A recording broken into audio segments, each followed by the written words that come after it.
Chris Burnett নামের এই fighter pilot তার ফাইটার প্লেন নিয়ে পেট্রোলিং করার সময় তার ফাইটার জেট দিয়ে এমন ভয়ানক কিছু ছবি তুলে ফেলে যার কারণে তার জীবনে নেমে আসে এক ভয়ঙ্কর করুণ পরিণতি। এই ছবি তোলার কারণে বসনিয়ার বিশাল একটি সশস্ত্র বাহিনী তার পেছনে পড়ে যায়। সেই সাথে সে এমন এক ভয়ঙ্কর অঞ্চলে ফেসে যায়, ওই জায়গা থেকে তার জান নিয়ে ফিরে আসাই সব থেকে বড় চ্যালেঞ্জ হয়ে পড়ে। এই মুভিটি এতটাই জনপ্রিয় আর এতটাই টান উত্তেজনার মধ্যে দিয়ে তোমাকে নিয়ে যাবে, যার প্রত্যেকটা সিনেই মনে হতে থাকবে যে এই বুঝি ক্রিস বার্নেট ওই বাহিনীর হাতে ধরা পড়ে গেল। তোমরা যারা ফাইটার পাইলটের মুভির সাথে সার্ভাইভাল মুভি দেখতে পছন্দ করো, তাদের জন্য সেরা একটি মুভি। জীবন আর মৃত্যুর মাঝখান দিয়ে বেঁচে থাকার ভয়ঙ্কর এক সার্ভাইভাল কাহিনী নিয়ে নির্মিত এই মুভিটি। বলছিলাম 2001 সালের বিহাইন্ড এনিমি লাইন মুভির কথা। অনেকেই হয়তো এই মুভি বা মুভির এক্সপ্লেন অন্য চ্যানেলে দেখে ফেলেছো, তবে টেনশনের কোনো কারণ নাই। এই মুভিটা আমি এত ডিটেলসে এক্সপ্লেন করেছি যেটা দেখার সময় তুমিও প্রত্যেকটা সিনে থ্রিল হতে থাকবে। সেই সাথে যদি একবার মনোযোগ দিয়ে এই মুভি দেখা শুরু করো, তবে তুমিও ক্রিস বার্নেটের সাথে এই সার্ভাইভাল কাহিনীর মধ্যে ঢুকে যাবে। শেষ পর্যন্ত ক্রিস বার্নেট কি পেরেছিল তার তোলা সেই ফুটেজগুলো বিশ্ববাসীর কাছে উন্মোচন করে দিতে, সেই সাথে তার জান বাঁচিয়ে নিজের দেশে ফিরে আসতে। এই সকল উত্তর পেতে হলে তোমাদেরকে আজকের এই এক্সপ্লেনটি একটু সময় নিয়ে দেখতে হবে। তো চলো আর কোনো বকবকানি না বাড়িয়ে একটি করে সাবস্ক্রাইব করে দিয়ে শুরু করি আজকের মুভির এক্সপ্লেনেশন। মুভি শুরুতে অ্যাড্রিয়াটিক সাগরে ইউএসএস কার্ল ভিনসন একটি সামরিক ঘাঁটি দেখতে পাই, আর ওই সামরিক বেজে আমরা একটি ফাইটার প্লেনের মধ্যে থেকে দুজন ফাইটার পাইলটকে বেরিয়ে আসতে দেখতে পাই, যাদের প্রথম পাইলটের নাম হচ্ছে জেরেমি স্টেকহাউস এবং দ্বিতীয় পাইলটের নাম হচ্ছে ক্রিস বার্নেট। মূলত তাদের এই বেজে বর্তমানে কোনো মিশন না থাকার কারণে সেখানে সকল ফাইটার পাইলটরা মিলে তাদের প্লেন উড়ানোর যন্ত্রপাতি দিয়ে একটি ফুটবল নিয়ে সেই বেজের ওপরে খেলা করছিল, আর এভাবেই তারা তাদের অবসর সময়গুলো পার করছিল। যাই হোক, পরে সিনে আমরা এই মুভির নায়ক ক্রিস বার্নেটকে দেখতে পাই, যে খাবার খাওয়ার সময় তার এক সহযোদ্ধাকে বলছিল যে সে এই সামরিক বেজের কাজ ছেড়ে দিবে, কারণ একদিক থেকে তার পদমর্যাদা সবার নিচে, আর দ্বিতীয়ত কোনো অফিসার তাকে এ পর্যন্ত কোনো মিশনেই পাঠায়নি। ফলাফল যেই কথা সেই কাজ। সে একদিন তার একটি রিজাইন লেটার নিয়ে যায় তার অ্যাডমিরালের কাছে, আর কোনো প্রি নোটিশ ছাড়াই একজন পাইলটের এমন রিজাইন লেটার দেখে অ্যাডমিরাল তাকে জিজ্ঞেস করে যে তুমি কেন এই চাকরিটি ছেড়ে দিতে চাও।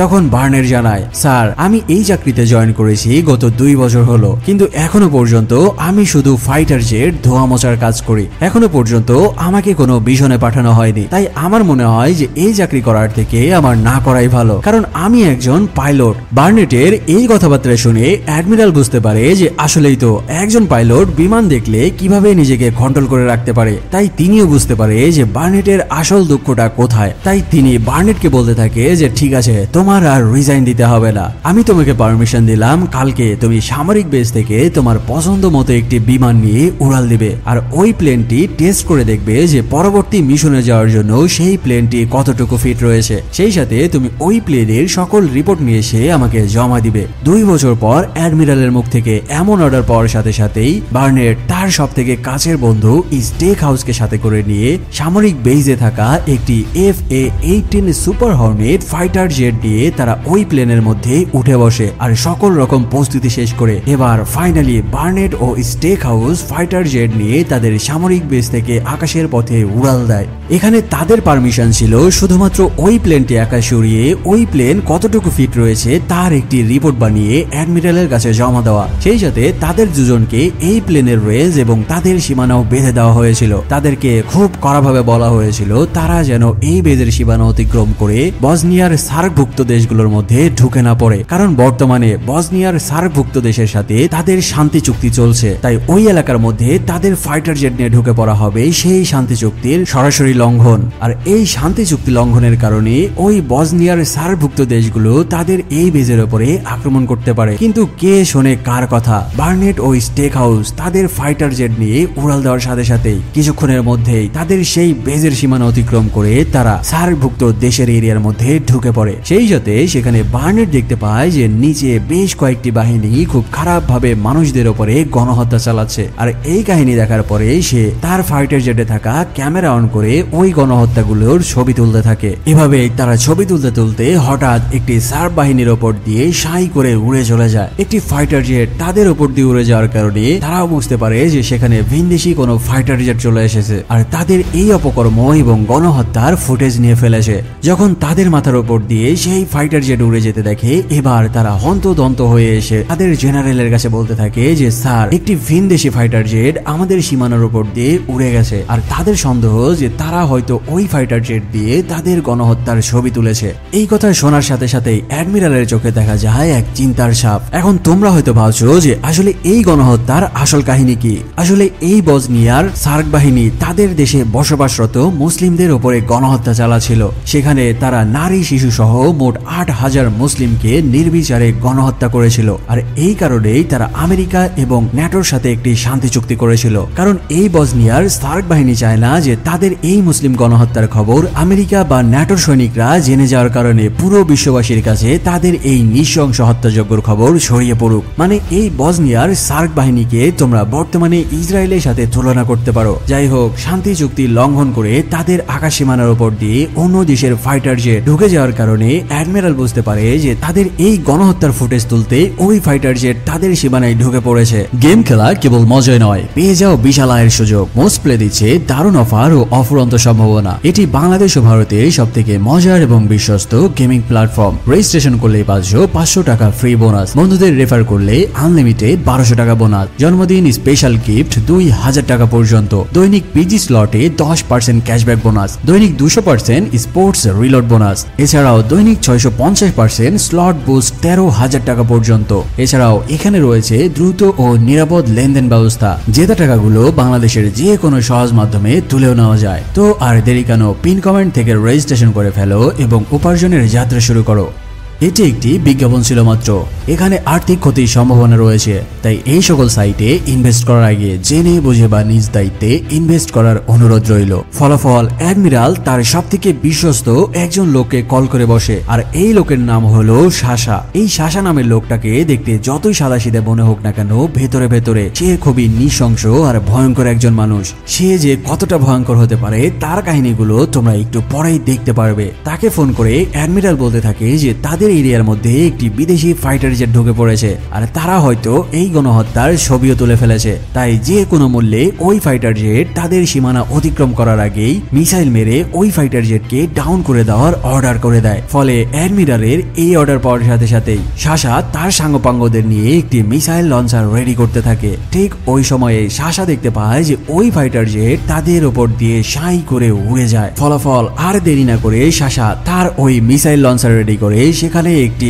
গাইডেড মিসাইল বার্নেটের সেই FA-18 সুপার হর্নেট ফাইটার জেটের দিকে টার্গেট লক করে নেয়। তারপর টার্গেট লক করে নিয়ে সেই গাইডেড মিসাইল ছুড়ে মারে ফাইটার জেটের দিকে, আর ওই মিসাইল তার টার্গেট নিয়ে সেই ফাইটার জেটের দিকে উড়ে যেতে থাকে। এখানে তোমাদের জানিয়ে রাখি যে এই গাইডেড মিসাইল হলো এমন এক মারাত্মক মিসাইল যে তার টার্গেট লক করে নিয়ে তার টার্গেট ধ্বংস না হওয়া পর্যন্ত আঘাত হানতেই থাকে। ফাইটার জেটের পেছনে মিসাইল আসা দেখে প্লেনের সেন্সর ওই মিসাইলকে ডিটেক্ট করে ফেলে, আর পাইলট দুজনকে সিগন্যাল দিতে থাকে। ফাইটার জেটের পেছনে এমন ভয়ঙ্কর মিসাইল তেড়ে আসা দেখে বার্নেট ও জেরেমি স্টেক হাউস তাদের ফাইটার প্লেনের গতি আরো বাড়িয়ে দেয়, আর সেই মিসাইল থেকে বাঁচার চেষ্টা করতে থাকে। কিন্তু ওই মিসাইল ছিল গাইডেড মিসাইল, ফলে ওই প্লেন যেদিকেই ঘুরতে থাকে ওই মিসাইল সেদিকেই যেতে থাকে। যখন বার্নেট বুঝতে পারে যে এটা হলো গাইডেড মিসাইল, এবার ওই মিসাইল থেকে বাঁচার জন্য তারা সেই মিসাইলের সাথেই ডগ ফাইট করতে থাকে, কারণ এটা ছাড়া আর কোনো উপায় নাই। কারণ তারা প্লেন নিয়ে যেই জায়গাতেই যাক না কেন ওই মিসাইল সেখানেই যে হাজির হবে। এভাবে কয়েক ঘন্টা ডগ ফাইট করার পরে যখন বার্নেট বুঝতে পারে যে তারা ওই মিসাইলের হাত থেকে কোনোভাবেই বাঁচতে পারছে না, সেই সাথে তাদের প্লেন ওই মিসাইল থেকে দূরে যেতে পারছে না, এবার বার্নেট স্টেক হাউসে বলতে থাকে যে তাদের প্লেনে রাখা 2টি বোমা ইজেক্ট করে দেওয়ার জন্য, কারণ এই 2 বোমার ওজনের কারণে তাদের প্লেন ওই মিসাইল থেকে দূরে যেতে পারছে না। ফলাফল, বার্নেটের অর্ডার পাওয়ার সাথে সাথে পাইলট স্টেক হাউস তার প্লেনে থাকা ওই 2 বোমা ইজেক্ট করে ফেলে দেয়। ফলাফল, প্লেনের ওয়েট একটু হালকা হয়ে যায়, আর এবার তারা প্লেনের স্পিড আরো জোরে বাড়িয়ে দেয়। কিন্তু এবার তারা দেখতে পায় যে একটা নয়, বরং তাদের পিছনে রয়েছে দুইটা মিসাইল। সেই সাথে ওই মিসাইল 2টি ভয়ঙ্কর ভাবে তাদের প্লেনের দিকেই এগিয়ে আসছে।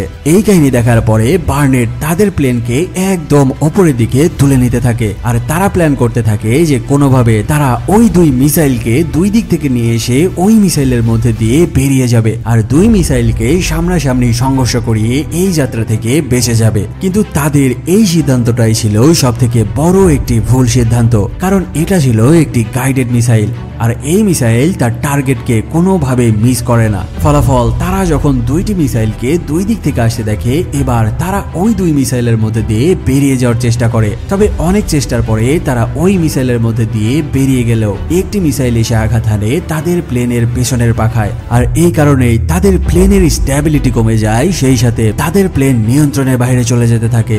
আর এদিকে তারা যখন নিজেদের একদম সর্বোচ্চ চেষ্টা দিয়ে বাকি মিসাইল থেকে বাঁচার চেষ্টা করছিল, ঠিক ওই সময়ে আরেকটা মিসাইল ঘুরে এসে তাদের প্লেনের পেছনের অংশে আঘাত করে বসে। ফলাফল প্লেনের পেছনের পুরো অংশ ওই মিসাইলের আঘাতে বিধ্বস্ত হয়ে উড়ে যায়। আর এই কারণে দুজনেই সিদ্ধান্ত নেয় যে প্লেনের সিট ইজেক্ট করে নিচে লাফ দিবে। তাদের হাতে এই সিট ইজেক্ট করার জন্য মাত্র কয়েক সেকেন্ড সময় রয়েছে। স্টেক হাউস তার সিট ইজেক্ট করে নেয় আর প্যারাশুট নিয়ে ওই প্লেন থেকে বেরিয়ে যায়। এরপর বার্নেট যখন বুঝতে পারে যে এই প্লেন নিয়ে আর কোনোভাবে মাটিতে ল্যান্ড করা সম্ভব নয়, এবার বার্নেট তার প্লেনের সিট ইজেক্ট করে নেয় আর প্যারাশুট দিয়ে দুজনেই আস্তে আস্তে মাটির দিকে নামতে থাকে। সেই সাথে তারা দেখতে পায় যে কিছুক্ষণ আগেই তারা যেই প্লেন নিয়ে সুন্দরভাবে উড়ে বেড়াচ্ছিল, তাদের সেই প্লেনটি এখন বিধ্বস্ত হয়ে তাদেরই চোখের সামনে মাটির দিকে ধ্বংস হয়ে পড়ে যাচ্ছে। এত কিছুর মধ্যেও বার্নেট ভাবতে থাকে যদি সে তাদের বেজে ফিরে যায় তাহলে অ্যাডমিরালকে এই প্লেন ধ্বংসের ব্যাপারে কি জবাব দেবে। এখানে একটা বিষয় তোমরা নোট করে রাখো, সেই প্লেনে থাকা দুজন পাইলট কিস বার্নেট ও স্টেক হাউস দুজনেই তাদের প্লেনের কাছে এসে ল্যান্ড করলেও তাদের প্লেনের নিচে থাকা একটি সিট এসে পড়ে তাদের থেকে বেশ কয়েক মাইল দূরে। আর তারা যে গণহত্যার ছবিগুলো তুলেছিল তার সকল ডেটা ছিল এই সিটের মধ্যেই কালেক্ট করা। যাই হোক, শাসা দূরে থেকে দেখতে পায় যে তাদের প্লেন শাটডাউন করা হয়েছে, তবে সেই দুইজন পাইলট প্যারাশুট নিয়ে এখনো বেঁচে রয়েছে, আর সেই সাথে তারা ওই প্যারাশুট নিয়ে নিচের দিকে নেমে আসছে। শাসা তার বাহিনীকে ওই প্যারাশুটের দিকে যেতে বলে, কিন্তু এদিকে দেখা যায় বার্নেট নিরাপদে মাটিতে নেমে আসলেও তার সাথে আসা আরেক পাইলট স্টেক হাউস তার প্যারাশুট কন্ট্রোল করতে না পারে একটি গাছের মধ্যে চলে যায়, আর ওই উঁচু থেকেই সে প্যারাশুট ছিঁড়ে মাটিতে পড়ে যায়। মাটিতে পড়ার কারণে তার একটি পা ভেঙে পায়ের মধ্যে থেকে হাড় বেরিয়ে আসে। অন্যদিকে আমরা আমেরিকার সেই বেস ক্যাম্পে দেখতে পাই অ্যাডমিরাল সহ সকলেই দেখতে পায় যে তাদের সেই FA-18 সুপার হর্নেট ফাইটার জেটটি আর তাদের রাডারে দেখা যাচ্ছে না। তারা ওই প্লেনের লাস্ট লোকেশন ট্র্যাক করে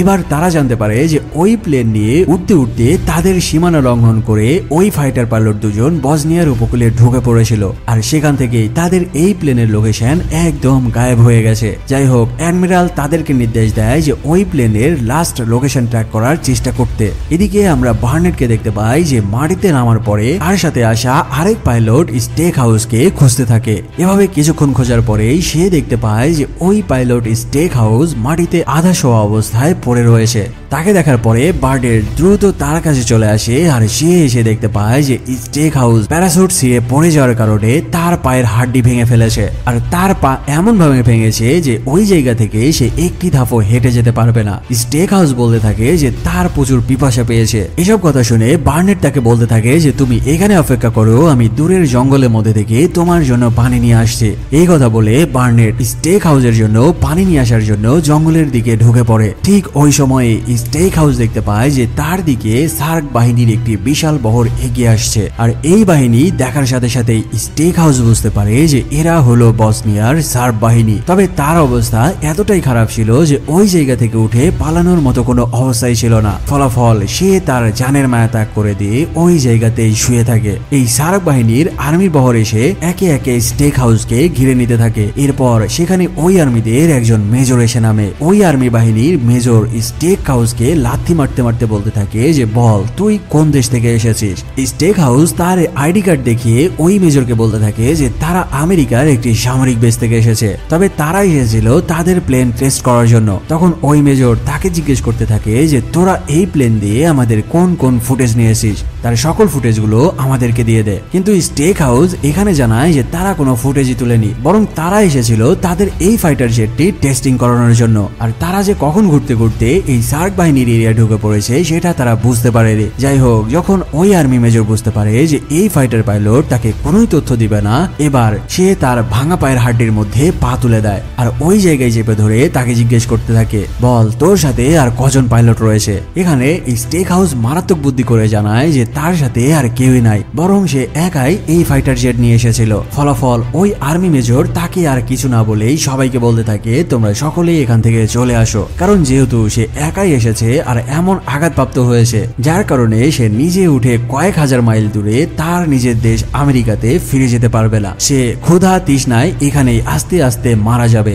এই কথা বলে মেজর তার সকল সাঙ্গপাঙ্গদের এবং সকল সৈনিকদেরকে দিয়ে ওই জায়গা থেকে ফিরে আসতে থাকে। ঠিক ওই মুহূর্তে আমরা ওই জায়গাতে সাশা নামের ওই লোককে দেখতে পাই। সকলেই মেজরের ওই কথা শোনার পরে মেজরের সাথে চলে যেতে থাকলেও সাশা নামের ওই লোকটা ওই জায়গা থেকে এক পাও সরে না, বরং মেজর চলে যাওয়ার পরে সাশা স্টেক হাউসকে বলতে থাকে যে তোমাকে হেল্প করার জন্য আমি রয়েছি। এই কথা বলার পরে সে স্টেক হাউসকে নিজের হাতে উঠে দাঁড়াতে সাহায্য করে। এরপর যখন স্টেক হাউস উঠে দাঁড়ায় এবার সে তার পেছনে যায় আর তার পকেট থেকে একটি গান বের করে স্টেক হাউসের মাথা বরাবর গান লাগিয়ে একটি ব্ল্যাঙ্ক শট দিয়ে তার খুলি উড়িয়ে দেয়। এদিকে আমরা বার্নেটকে দেখতে পাই যে পানি নিয়ে ফিরে আসার সময় হঠাৎই স্টেক হাউসের কাছে এতগুলো শার্ক বাহিনী দেখে সাথে সাথে সে ওই জঙ্গলের মধ্যেই দাঁড়িয়ে গিয়েছিল আর ওই জঙ্গলের মধ্যেই দাঁড়িয়ে দাঁড়িয়ে তার হাতে থাকা একটি দূরবীন দিয়ে এই সকল কাহিনী দেখছিল। ফলে তার চোখের সামনে তার বন্ধুর এমন মৃত্যু দেখে সে চিৎকার করে ওঠে আর এই চিৎকার শুনে সাশাও বুঝতে পারে যে একজন পাইলট নয় বরং ওই জঙ্গলের মধ্যে আরো একজন রয়েছে।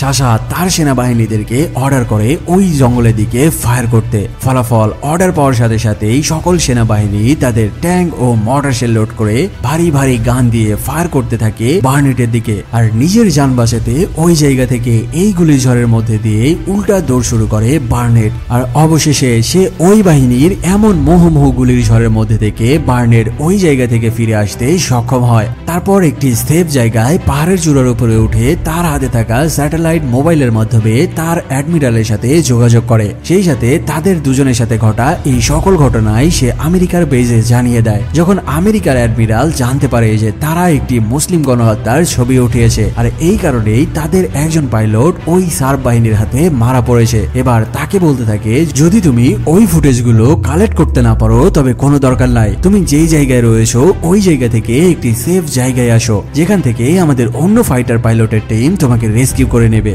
কারণ তুমি যেই জায়গায় রয়েছো ওই জায়গাতে আরেকটি ফাইটার জেট পাঠালে তারা ওই ফাইটার জেটকেও ডাউন করে দেবে। ফোনে অ্যাডমিরালের অর্ডার পাওয়ার সাথে সাথেই বার্নেট ওই জায়গা থেকে অ্যাডমিরালের বলা সেই লোকেশনের দিকে দৌড় শুরু করে। অন্যদিকে আমরা সার্ব বাহিনীকে দেখতে পাই যারা ওই ঘাসের মধ্যে দিয়ে একদম চিরুনি তল্লাশি করতে করতে বার্নেটকে খুঁজতে খুঁজতে সামনে এগিয়ে আসছে। যাই হোক, এদিকে আমেরিকার বেজে অ্যাডমিরাল তার একটি ফাইটার জেটের টিমকে রেডি করতে থাকে বার্নেটকে রেস্কিউ করে আনার জন্য। ঠিক ওই সময়ে সেখানে আরো একজন পিকেট নামের কর্মকর্তা চলে আসে। অ্যাডমিরালকে বলতে থাকে যে আমরা যদি ওই জায়গাতে আবারও ফাইটার জেট পাঠাই তাহলে ওই ফাইটার জেটও তারা ডাউন করে দিবে, সেই সাথে এটা হবে আমাদের শান্তি চুক্তির সরাসরি লঙ্ঘন। তাই সে তাদের বেস থেকে নতুন করে ফাইটার জেট পাঠাতে নিষেধ করে। সেই সাথে ওই অফিসার জানায় যে আমি ফ্রান্সের সাথে কথা বলে ফ্রান্সের একটি ফাইটার জেট পাঠাতে বলবো আমাদের ফাইটার পাইলটকে রেস্কিউ করে আনার জন্য। ফলাফল ওই অফিসারের কথায় অ্যাডমিরাল রাজি হয়ে যায়। অন্যদিকে আমরা বার্নেটকে দেখতে পাই যে ওই জায়গা থেকে পালিয়ে অ্যাডমিরালের বলা ওই জায়গায় এসে আবারও তাকে কল করার চেষ্টা করতে থাকে, কিন্তু ঠিক ওই জায়গাতে আমরা দেখতে পাই যে ওই সাশা নামের লোকটি তার স্নাইপার টার্গেট করেছে বার্নেটের দিকে। তবে ভাগ্য ভালো থাকায় ওই ফায়ার মিস হয়ে যায় আর ওই বুলেট এসে লাগে পাথরের গায়ে আর এই কারণে বার্নেট ওই উপর থেকে নিচের দিকে পড়ে যেতে থাকে। তবে সাশা তার স্নাইপার দিয়ে বার্নেটের দিকে একের পর এক শুট করেই চলেছিল। তবে বার্নেটের ভাগ্য এতই ভালো ছিল যে একটি বুলেটও তার গায়ে লাগেনি। নিচে পড়ে যাওয়ার সাথে সাথে বার্নেট ওই জায়গা থেকে আবারও তার যান নিয়ে দৌড় শুরু করে আর সাশা নামের ওই ভয়ঙ্কর লোকটা তাকে ফায়ার করতেই থাকে। তবে বার্নেটের ভাগ্য এত ভালো ছিল যে এই যাত্রায় সে সাশার স্নাইপার রাইফেলের সামনে থেকে তার যান বাঁচিয়ে ফিরে আসতে সক্ষম হয়েছিল। তারপর সেখান থেকে অন্য জায়গায় যাওয়ার পরে সে আবারও তার অ্যাডমিরালের সাথে যোগাযোগ করে, কিন্তু অ্যাডমিরাল তাকে বলতে থাকে তুমি যেই লোকেশনে রয়েছো ওই জায়গাতে আমরা কোনো ফাইটার জেট বা হেলিকপ্টার পাঠাতে পারবো না, তাই তুমি ম্যাপ দেখে দেখে আমার বলা একটি জায়গাতে আসার চেষ্টা করো। বার্নেট অ্যাডমিরালের সাথে কথা বলার সময় তার পেছনে সেই সার্ব বাহিনীর আর্মি চলে আসে। ঠিক ওই সময়ে বার্নেটের কেমন যেন সন্দেহ হতে থাকে, তাই শব্দ শোনার সাথে সাথেই সে পেছনে তাকিয়ে দেখতে পায় যে একটি বিশাল আর্মিদের বহর তাকে খুঁজতে খুঁজতে তারই দিকে চলে এসেছে। ফলাফল কিসের আর কথা বলা, সে ওই ফোন ওখানে রেখে দিয়ে আবারও শুরু করে তার যান বাঁচানোর জন্য ভোঁদৌড়। এভাবেই হঠাৎ কথা বলার মাঝে কল কেটে যাওয়ার কারণে এবার অ্যাডমিরাল বার্নেটের লোকেশন ট্র্যাক করার জন্য তার সামরিক টিমকে অর্ডার করে যে স্যাটেলাইট ক্যামেরা অন করতে। সেই টিম বার্নেটের শেষ লোকেশন অনুযায়ী স্যাটেলাইট ক্যামেরা অন করে আর তারা দেখতে পায় যে একটি বিশাল সার্ব বাহিনীর বহর বার্নেটকে তাড়িয়ে বেড়াচ্ছে আর বার্নেট নিজেকে বাঁচানোর জন্য ওই বাহিনী থেকে পালিয়ে বেড়াচ্ছে। এভাবে দৌড়াতে দৌড়াতে বার্নেট একটি কাদার স্তূপের মধ্যে পড়ে যায়। এই কাহিনী দেখে অ্যাডমিরাল মনে করতে থাকে যে হয়তো বার্নেট তাদের গুলির আঘাতেই পড়ে গেছে। স্যাটেলাইট ক্যামেরার মধ্যে তারা বার্নেটের কোনো রকম নড়াচড়াই দেখতে পারছিল না। আর ঠিক ওই সময়ে বার্নেটের কাছে ওই সেনাবাহিনীর দলও চলে আসে। আসলে বার্নেট যেই জায়গাতে পড়ে গিয়েছিল এটা ছিল ওই মুসলিমদের একটি গণকবর। আর এই জায়গাতেই সার্ব সেনাবাহিনীগুলো মুসলিমদেরকে মেরে এই কাদার মধ্যে এভাবেই ফেলে দিয়েছিল। আর যতগুলো লাশ রয়েছে সবই ছিল মুসলিমদের লাশ। সার্ব সেনাবাহিনীদের দল সেখানে আসার পরে এতগুলো মৃতদেহের মধ্যে তারা বার্নেটকে খুঁজে পাচ্ছিল না। ফলাফল তারা বার্নেটকে খুঁজে পাওয়ার জন্য ওই ডেড বডিগুলোকে তাদের হাতে থাকা বেইনেট দিয়ে খুঁচিয়ে খুঁচিয়ে দেখতে থাকে যে এর মধ্যে বার্নেট লুকিয়ে রয়েছে কিনা। এভাবে তারা সকল ডেড বডিগুলো তাদের বেইনেট দিয়ে খুঁচিয়ে খুঁচিয়ে দেখার পরে তারা ওই জায়গা থেকে চলে যায়। এবার তারা চলে যাওয়ার পরে আমরা দেখতে পাই যে বার্নেট নিজের গায়ের উপরে অন্য একটি ডেড বডি তুলে নিয়ে নিজেকে আড়াল করে নিয়েছিল। সেনাবাহিনী চলে যাওয়ার পরে এবার বার্নেট ওই লাশের স্তূপের মধ্যে থেকে বেরিয়ে আসে আর ওই জায়গা থেকে আবারও দৌড় শুরু করে। স্যাটেলাইট ক্যামেরায় এই কাহিনী সরাসরি দেখার পরে অ্যাডমিরাল বুঝতে পারে যে এই ছেলে এত সহজে মরতে পারে না। তবে বার্নেটের আজকের এই পরিণতির জন্য অ্যাডমিরাল নিজেকে দোষী মনে করতে থাকে, কারণ সেদিন যদি বার্নেট স্বেচ্ছায় পদত্যাগ করে চলে যেত তবে আজকে তার জীবনে এমন ভয়ঙ্কর দিন আসতো না। যাই হোক, আমরা বার্নেটকে দেখতে পাই যে দৌড়াতে দৌড়াতে নিজেকে বাঁচিয়ে আরো একটি সামরিক বেজের মধ্যে এসে দাঁড়িয়েছে। আসলে এটা ছিল সার্ব বাহিনীর একটি পরিত্যক্ত সেনা ক্যাম্প। আর যুদ্ধের পরে পুরোপুরি ধ্বংস হয়ে যাওয়ার কারণে তারা এই সেনাবাহিনীর ক্যাম্প পরিত্যক্ত ঘোষণা করেছিল। তবে হঠাৎ বার্নেট সেখানে দুজন বাচ্চার আওয়াজ শুনতে পায়। এই কারণে সে নিজেকে একটি পিলারের আড়ালে আড়াল করে নেয়। তখন বার্নেট খুব মনোযোগ দিয়ে দেখতে পায় যে ওই বাচ্চাগুলো কয়েকটা তার পাশ কাটিয়ে কাটিয়ে সামনের দিকে হেঁটে বেড়াচ্ছে। এবার বার্নেট তার আশেপাশে দেখতে পায় যে এই এরিয়াতে হাজার হাজার মাইন পোতা রয়েছে আর ওই মাইনের তারগুলো একটার সাথে আরেকটা কানেক্টেড করা রয়েছে। ঠিক ওই সময়ে সেখানে তিনজন সার্ক সেনাবাহিনী চলে আসে আর তারা বার্নেটকে দেখেই তার দিকে তাড়া শুরু করে। তবে বার্নেট অতি সাবধানে ওই তারগুলো পাশ কাটিয়ে ওই জায়গা থেকে পালানো শুরু করে। তবে ঠিক যখন ওই সেনাবাহিনীগুলো বার্নেটকে তাড়া করতে আসে এবার তাদের পায়ের নিচে থাকা সেই মাইনের তারের সাথে লেগে ওই মাইনগুলো ব্লাস্ট হতে থাকে। আর এই মাইনের ব্লাস্টে ওই তিন সেনাবাহিনী ওখানেই মারা পড়ে। আর এই জায়গাতেও ভাগ্য বার্নেটের সাথে সাই দেয়। এই জায়গা থেকে পালানোর সময় বার্নেট জঙ্গলের মধ্যে চলে আসে আর সেখান থেকে অ্যাডমিরালের সাথে আবারও যোগাযোগ করে। কিন্তু এবার সে অ্যাডমিরালকে বলতে থাকে যে স্যার, আমি সার্ভাইভ করায় শিখে গেছি। যদি সৃষ্টিকর্তা আমাকে বাঁচিয়ে রাখে তবে একদিন আমি ঠিকই আমেরিকাতে ফিরে আসব আর এই সার্ব বাহিনীর মুসলিম গণহত্যার ফুটেজগুলো আমি বিশ্ববাসীর সামনে তুলে ধরবো। তবে এবার অ্যাডমিরাল তাকে বলতে থাকে যে তোমাকে রিসিভ করার জন্য একটি ফ্রান্সের হেলিকপ্টার ওই জায়গাতেই যাচ্ছে, তাই তুমি আরো একটু সামনে এগিয়ে আসো। ফলে বার্নেট আবারও ওই জায়গা থেকে দৌড় শুরু করে আর অবশেষে সে জঙ্গলের মধ্যে থেকে একটি রাস্তায় এসে উঠে পড়ে। রাস্তায় ওঠার পরে কিছু দূর আগানোর সাথে সাথে হঠাৎ সে একটি গাড়ির সামনে এসে পড়ে আর ওই গাড়ি থেকে কয়েকজন লোক নেমে এসে তারা দেখতে পায় একজন আমেরিকান ফাইটার পাইলট তাদের দেশে এই বিধ্বস্ত অবস্থায় ঘুরে বেড়াচ্ছে। বার্নেট তাদের সকলকেই এই ঘটনা খুলে বলে আর তারা তাদের গাড়িতে বার্নেটকে তুলে নেয়। আসলে গাড়িতে যেই লোকগুলো রয়েছে তারা সকলেই এই দেশের মুসলিম নাগরিক আর তারা ওই জায়গা থেকে হজ নামক আরো একটি শহরের দিকে যাচ্ছিল, কারণ ওই হজ নামক শহরে কিছু মুসলিম জনগোষ্ঠী এখনো এই সার্ব সেনাবাহিনীদের সাথে যুদ্ধ করে বেঁচে ছিল। বার্নেট ওই জায়গা থেকে চলে যাওয়ার পরে ওই রাস্তার উপরে এসে দাঁড়ায় শাসা আর ওই জায়গাতে রাস্তার উপরে টায়ারের ঘর্ষণ দেখে শাসা নামের ওই ভয়ঙ্কর লোকটি বুঝতে পারে যে এই জায়গা থেকে কাউকে গাড়িতে তুলে নেওয়া হয়েছে। ফলাফল সে হজ নামক শহরের দিকে থাকা আরো একটি বাহিনীকে আগেই কল করে জানিয়ে দেয় যে তাদের দিকে একটি গাড়ি এগিয়ে গেছে আর ওই গাড়িতেই একজন আমেরিকান ফাইটার পাইলট রয়েছে। ফলে ওই গাড়ি যখন হজ শহরের উপকূলে পৌঁছায় হঠাৎই তাদের চারপাশ থেকে শুরু হয় সার্ক বাহিনীর তুমুল গুলির বর্ষণ আর এই গুলির ঝড়ের মধ্যে পড়ে ওই গাড়িতে থাকা ড্রাইভার মারা যায়, যার কারণে তাদের গাড়ির নিয়ন্ত্রণ হারিয়ে ওই জায়গাতেই উল্টে যায়। তবে এত গুলির বর্ষণের মধ্যে অবশেষে ওই গাড়িতে থাকা বাকি কয়েকজন বার্নেটকে সাথে করে নিয়ে ওই জায়গা থেকে সরে আসতে সক্ষম হয়।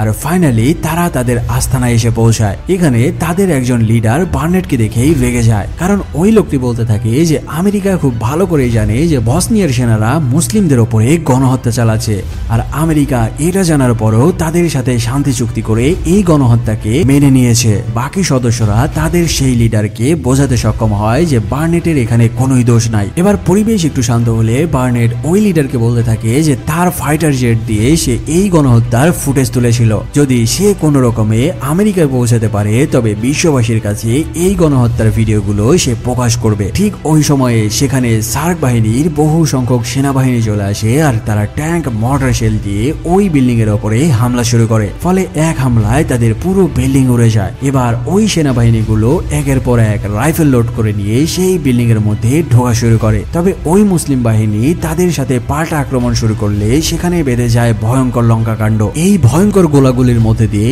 বার্নেট সেখানে মরে পড়ে থাকা একজন শার্প সেনাবাহিনীর মৃত বডি থেকে তার পোশাক বদল করে নেয়, আর ওই শার্প সেনাবাহিনীর মধ্যে থেকে ওই জায়গা থেকে বেরিয়ে আসতে সক্ষম হয়। তবে গোলাগুলির এক পর্যায়ে শার্প বাহিনী একজনকে মরে পড়ে থাকতে দেখে বলা বলি করতে থাকে যে তারা ওই আমেরিকান পাইলটকে হত্যা করতে সক্ষম হয়েছে, কারণ তার গায়ে ছিল আমেরিকার ফাইটার পাইলটের পোশাক। তবে সাশা নামের ওই লোকটা এখানে এসে দেখতে পায় যে ওই মৃত লোকের হাতে রয়েছে এক বিশেষ ধরনের ট্যাটু, আর এই ট্যাটু দেখেই সাশা বলতে থাকে যে তোমরা কি নিজের ট্যাটু বুঝতে পারো না? এটা আমেরিকান ফাইটার পাইলট নয়, বরং এটা হচ্ছে আমারই নিজের দেশের সেনাবাহিনীর সদস্য, মানে ওই ফাইটার পাইলট এখান থেকে পালিয়ে গেছে। এই ঘটনার পরে আমরা বসনিয়ার একটি টিভি নিউজে দেখতে পাই যে এই নিউজের মাধ্যমে বলা হচ্ছে যে তাদের সেনাবাহিনী একজন আমেরিকান ফাইটার পাইলটকে হত্যা করতে সক্ষম হয়েছে। আর এদিকে ফ্রান্স থেকে পাঠানো সেই রেস্কিউ হেলিকপ্টার রেডিওর মাধ্যমে এই খবর শোনার পরে তারা একদম বার্নেটের কাছে এসে অবশেষে তারা ঘুরে যেতে থাকে। আর ঠিক ওই হেলিকপ্টারের নিচেই আমরা দেখতে পাই যে বার্নেট তার হাতে থাকা রাইফেল দিয়ে ফায়ার করে ওই হেলিকপ্টারকে সিগন্যাল দেওয়ার চেষ্টা করছিল। সে বলতে থাকে যে আমি এখনো জীবিত রয়েছি, প্লিজ তোমরা ফিরে যেও না। তবে ওই হেলিকপ্টার বার্নেটের থেকে বেশ উঁচুতে থাকার কারণে সেই সাথে ওই হেলিকপ্টারের সাউন্ডে তারা ওই ফায়ারিং এর সাউন্ড শুনতে পায় না। ফলাফল ওই হেলিকপ্টার সেই জায়গা থেকে বার্নেটকে না নিয়েই ঘুরে যায়। তবে ঠিক ওই সময়ে বার্নেট বুঝতে পারে সে এমন একটি জায়গায় দাঁড়িয়ে রয়েছে যেই জায়গাতেই তাদের প্লেন ক্র্যাশ হয়েছিল, আর ঠিক তার থেকে কিছু দূরে সে একটি মূর্তি দেখতে পায়। আর তার মনে পড়তে থাকে যে ওই মূর্তির সামনেই তাদের প্লেনের সেই সিটটি এসে পড়েছিল, আর ওই প্লেনের সিটের মধ্যেই ছিল তার তোলা সকল ভিডিও ফুটেজ। ফলে বার্নেট এবার তার নিজের মায়া ত্যাগ করে ওই প্লেনের সিটের দিকে আগানো শুরু করে। আর ওই জায়গাতে পৌঁছানোর পরে সে বরফের মধ্যে খোঁজাখুঁজি করে অবশেষে তার প্লেনের সিট খুঁজে পায়। এবার ওই সিটের মধ্যে থেকে সে ওই হার্ড ড্রাইভ খুলে নেয়। এদিকে দেখা যায় আমেরিকার বেজে অ্যাডমিরাল কোনোভাবেই বার্নেটের এই হত্যার নিউজ মেনে নিতে পারছিল না। যেই ছেলে এত দীর্ঘ সময় ধরে এমন ভয়ানক পরিবেশে এত সার্ভাইভ করে বেঁচে রয়েছে, সে কোনোভাবেই মারা যেতে পারে না। ফলাফল এবার তিনি ওই অফিসারের সিদ্ধান্ত বাতিল করে দিয়ে এবার নিজের সিদ্ধান্ত নেয় যে শান্তি চুক্তি লঙ্ঘন করে নিজের দেশ থেকে কয়েকটা ফাইটার জেট পাঠাবে বার্নেটকে রেস্কিউ করে আনার জন্য। এবার অ্যাডমিরাল আর কোনো দেরি না করে যেই সিদ্ধান্ত সেই কাজ শুরু করে দেয়। সে তার সামরিক বেজে কয়েকজন ফাইটার পাইলটদেরকে রেডি করতে থাকে বার্নেটকে আনার জন্য। অন্যদিকে আমরা সাশাকে দেখতে পাই যে তার সাথে একজন সার্ব আর্মিকে সাথে করে দিয়ে ওই জঙ্গলের মধ্যে দিয়ে বার্নেটকে খুঁজতে খুঁজতে সামনে এগিয়ে যাচ্ছিল। তবে তারা কিছু দূর আগানোর পরে সাশার সাথে থাকা ওই সেনাবাহিনী একটি মাইনের ওপরে চাপ দিয়ে বসে। আর এবার সাশা বলতে থাকে যদি তুই ওই মাইনের ওপর থেকে তোর পা উঠাস তবে আমি তোকে গুলি করে মেরে ফেলবো। কারণ সাশা বুঝতে পেরেছিল যদি ওই লোকটি মাইনের ওপর থেকে পা উঠায় তাহলে দুজনেই মারা পড়বে। সে ওই লোকের দিকে বন্দুক তাক করতে করতে ওই জায়গা থেকে দূরে সরে আসে। ওই জায়গা থেকে সাশা চলে আসার পরে হঠাৎ ওই মাইনের ব্লাস্ট হয়, মানে বোঝা যায় যে ওই আর্মিটি সেখানে মাইনের ব্লাস্টে মারা গেছে। আর এই মাইনের ব্লাস্টে বার্নেটও বুঝতে পারে যে আশেপাশে হয়তো সার্ভ সেনাবাহিনী চলে এসেছে। সে ওই হার্ড ড্রাইভটি তার পকেটে তুলে নেয় আর একটি ঝোপের আড়ালে নিজেকে আড়াল করে ও পেতে বসে থাকে। এদিকে সাশা এসে ওই জায়গাতে একটি প্লেনের সিট পড়ে থাকতে দেখতে পায়, আর সেই সাথে সাথে ওই জায়গায় মানুষের পায়ের ছাপ দেখে দেখে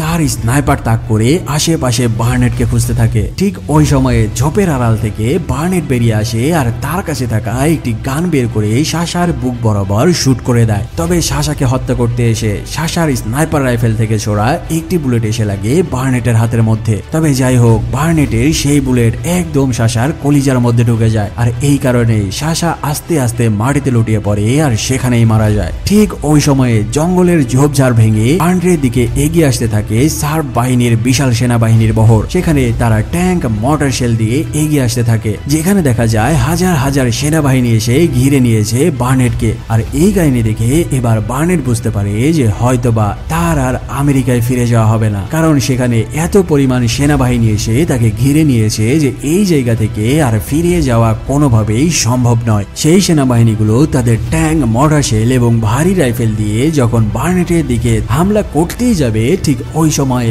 বার্নেটের পেছনে অ্যাডমিরালের পাঠানো বেশ কয়েকটা সামরিক হেলিকপ্টার চলে আসে, আর ওই হেলিকপ্টারগুলো সেই সেনাবাহিনীদের ওপরে মুহুর্মুহু বম্বিং শুরু করে। সেই সাথে ওই সামরিক হেলিকপ্টারগুলো থেকে মিসাইল মেরে মেরে এই সার্ব বাহিনীর ট্যাঙ্ক সহ সকল আর্মিদের একদম উড়িয়ে দিতে থাকে। সেখানে ওই আমেরিকান হেলিকপ্টারগুলো সার্ব বাহিনীর ওপরে এমন আক্রমণ শুরু করে যে তারা ওই হেলিকপ্টার আক্রমণের জন্য মোটেও প্রস্তুত ছিল না। ওই হেলিকপ্টার থেকে তাদের ওপর শুরু হয় ভয়ঙ্কর মেশিন গান দিয়ে বুলেটের ঝড়, আর এদিকে একজন সেনাবাহিনী ওই হেলিকপ্টার থেকে দড়ি দিয়ে নিচে নেমে আসে, আর বার্নেট ওই সেনাবাহিনীর হাত ধরে সেই হেলিকপ্টারের দিকে উঠে যেতে থাকে। আর এদিকে ওই হেলিকপ্টারগুলো সেখানে থাকা সকল সার্ভ সেনাবাহিনীদেরকে একদম মাটির সাথে মিশিয়ে দেওয়া শুরু করে তাদের মেশিন গান ও মুহুর্মুহু মিসাইল দিয়ে।